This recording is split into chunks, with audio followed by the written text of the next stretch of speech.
প্রধানমন্ত্রী দ্বারা কোনো রাষ্ট্রপতি নির্বাচিত হবে না। আইন বিভাগ তারপর হচ্ছে বিচার বিভাগ, এই দুইটা বিভাগকে তারা কিন্তু হচ্ছে অনেকটা ইউজ করছে। যে সরকারি ক্ষমতায় আসছে উনি ওনার মতো করে রাষ্ট্রপতি সাজিয়েছে। তো সরকার প্রধানের বিপক্ষে কোনো সংসদ সদস্যরা কিছু বলতে পারবে না বা বিপক্ষে ভোট দিতে পারবে না।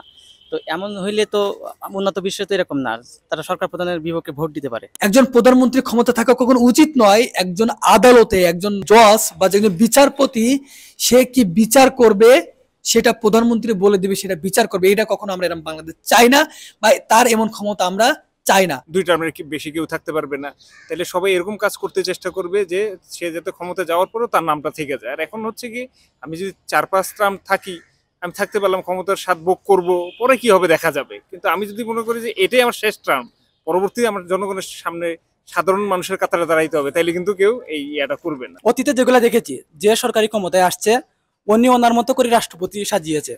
তো এটা হচ্ছে বাংলাদেশের মূল যে অবকাঠামো উন্নয়ন যেটা বলেন, বা বিশ্বের দরবারে যে পরিস্থিতি সেটা রাষ্ট্রপতি দিয়েই হয়।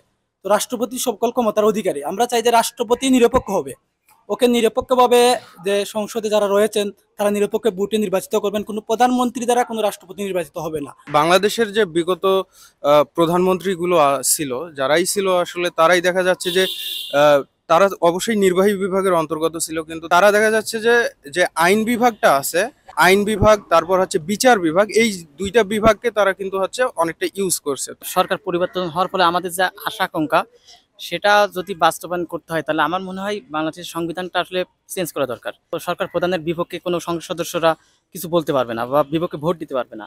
তো এমন হইলে তো উন্নত বিশ্বে তো এরকম না, তারা সরকার প্রধানের বিপক্ষে ভোট দিতে পারে। একজন প্রধানমন্ত্রীর একটা ডিসিশন বা সে যা চিন্তা করবে এইটাই ফাইনাল ডিসিশন হিসেবে থাকা উচিত না, এবং তার পলিসি মেকার হিসেবে যারা থাকেন তাদের একটু এক্ষেত্রে তার ক্রিটিক্স হওয়া উচিত, কিংবা আমি বলবো সাজেশন দেওয়া উচিত যে আসলে এটা কিভাবে চালানো যায়।